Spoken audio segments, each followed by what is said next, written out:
c'est une histoire vraie?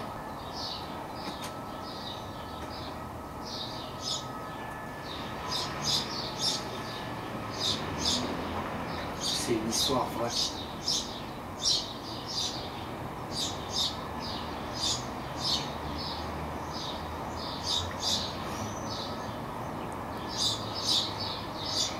Je te raconte tout de suite.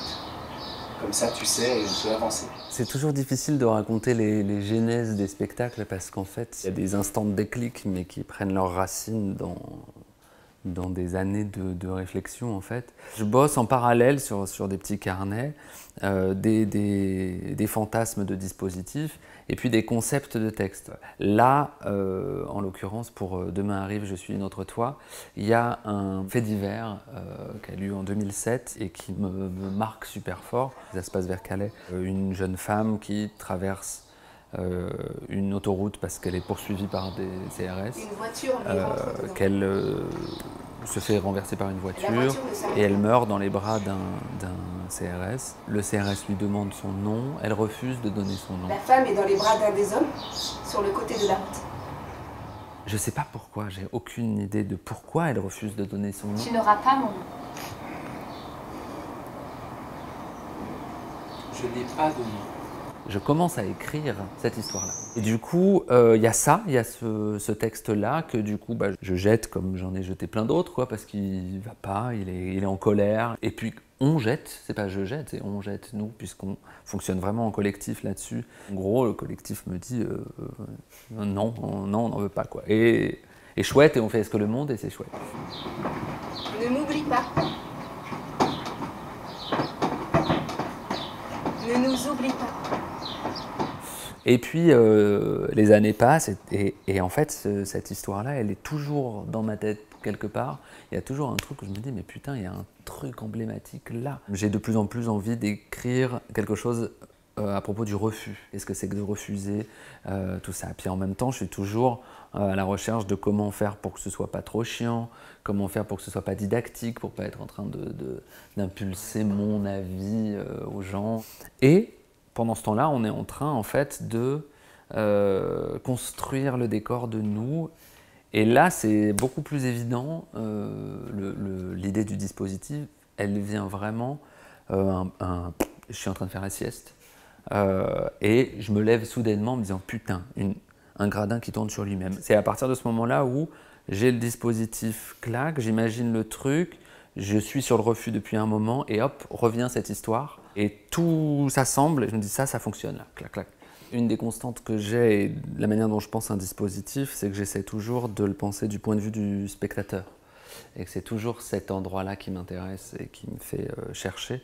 Et là, très clairement, je cherche cet effet. C'est comme les travelling qu'on fait avec nos portables où on fait le tour et puis tu es surpris de revenir au point de départ.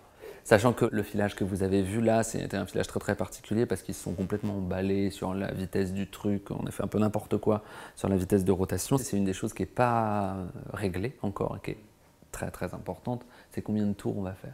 J'aime beaucoup les concepts nets et l'idée de la révolution me plaît beaucoup dans le concept. Sauf que la révolution, elle amène de fait à une fin fermée, puisque je veux toujours commencer devant un mur. Pour vivre l'ouverture, puisque ce spectacle pour moi c'est l'ouverture et que je veux pas finir face à un mur, c'est trop nul quoi. Et là ma question elle est, est-ce qu'on fait 2 tours et quart ou 2 tours et demi, ou un tour et quart ou un tour et demi? Syndrome de résignation. Il s'éteint, il se met en veille et reste comme ça pour toujours. C'est maintenant. La vitesse de rotation, elle change énormément de choses dans le jeu des acteurs en fait, parce qu'elle va influer sur le moment de leur sortie. Plus vite on tourne, plus vite ils vont sortir, puisqu'ils sont, eux, fixes en permanence, et que la distribution et les protocoles de distribution de texte se font par paragraphe, donc sont établis. Donc ils sont dans la merde si ça tourne trop vite et qu'ils ont un trop grand paragraphe, parce qu'ils vont sortir du champ. Il fallait mettre les enfants sous les tables, barricader la porte et faire le silence pendant une demi-heure. On a des bases de protocoles qui sont...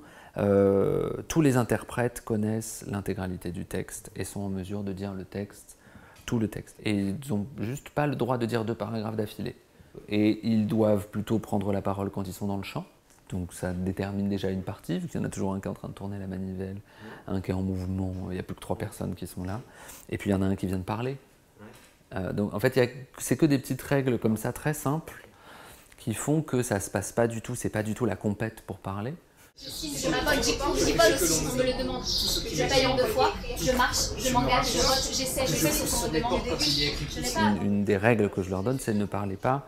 C'est quand vous pouvez absolument dire le même paragraphe ensemble, mais pas ensemble, pas en synchronie. Il y a plein de tout petits mouvements qui sont ensemble, plein de tout petits trucs. Ça reste encore à caler, hein, il y a le temps pour ça, mais des petits signes. J'aime bien envoyer ce genre de petits signes aussi, qui disent aussi clairement, c'est choisi. Tout ça est choisi. Si on veut faire un truc ensemble, en fait, clac, on le fait. Et on t'en envoie 2-3 petits signaux au début qui te disent c'est bon, on n'est pas des gugus et on n'est pas en train de dire n'importe quoi. Il y a du taf. Le but de cette résidence pour moi déjà, c'est de recoller post-Covid, de recomprendre où je suis. Mais ça a été rapide, là, en 2-3 jours, je pense qu'on est arrivé à où on en était, et ça, c'est super rassurant. Et puis, c'est avancé, en fait. Nous, en sortant d'ici, on n'a pas besoin d'avoir un spectacle prêt, parce qu'on a encore 2 toutes petites résidences derrière, mais quasi. Le rythme, on va le bosser jusqu'au dernier moment, parce que c'est essentiel pour tenir cette chose-là. Il y a, je dirais, la qualité de dire, la qualité d'adresse. Laissez-moi sortir, je suis d'accord. Ok. Je suis d'accord. Et je signe. Je suis d'accord. Je suis d'accord avec tout ce que vous direz. Et depuis, je fais ce que l'on me demande, tout ce qu'on me demande. Je suis. La demande qui leur est faite, et depuis le début, c'est vraiment les fondations de mon taf avec les acteurs à chaque fois, c'est tu parles à une personne. Cette adresse directe, c'est la constante de notre travail à l'ACTA depuis 20 ans. Quand on était en salle, on essayait déjà ça. Et c'est une des raisons principales de notre sortie de la salle.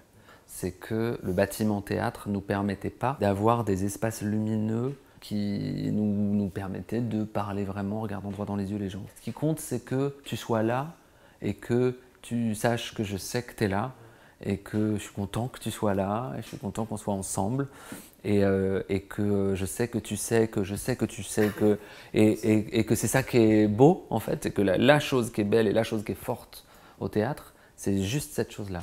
Donc vraiment, très basiquement, je te regarde droit dans les yeux et je te fais un petit signe, et si tu éternues, je te dis à tes souhaits. Tu le vois que je suis une autre comme toi. Tu le vois que ça pourrait être moi à ta place.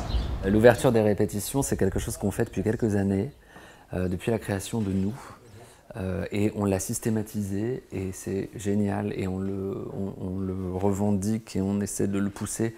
C'est super agréable. Et puis c'est super sensé. Il y a plein de bonnes raisons pour faire ce truc-là, je trouve. Nous, ça nous aide beaucoup d'avoir du monde dans le gradin, puisqu'on travaille sur cette adresse directe, d'avoir d'autres regards que les miens. C'est super important pour les comédiens qui puissent passer d'un regard à un autre. Et puis il y a les retours du public, des gens qui viennent. C'est super passionnant.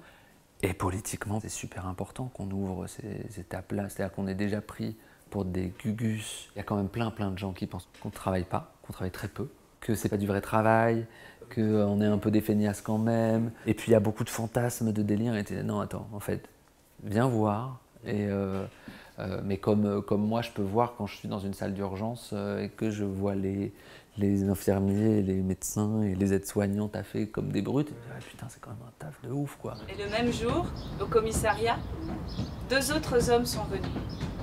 Son frère à elle, le frère de la jeune femme qui est morte, et un ami.